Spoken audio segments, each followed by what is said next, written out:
Hello everybody and welcome. In this video I'm going to answer the question: how do you know if your Xiaomi Buds 5 Pro are charging?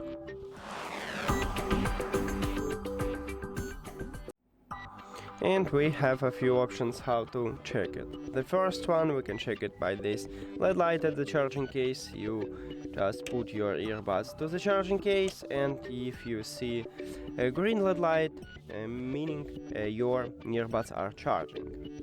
The second option, if you have Apple device, you can create a widget, and you need to press and hold that empty space, then click Edit at the left top, Add widget. Now scroll down and click at the batteries. And here it is, we have 3 presets for it, select the best one for you. And right here you can also track it by this widget. If you have Android, you just go to the settings, connected devices, and right here you will see better percentages here, or you can use also a control panel. And you just tap at the Bluetooth icon and you will also see battery percentages.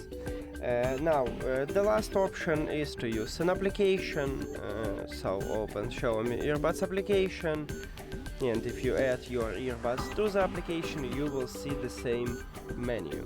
And right here also we have better percentages for the left and right earbuds, and also for the charging case if your earbuds inside the charging case. You can check it for it. And that's it. Thank you for watching this video. If you found it helpful, please consider subscribing to the channel and leave a like on the video. See you later.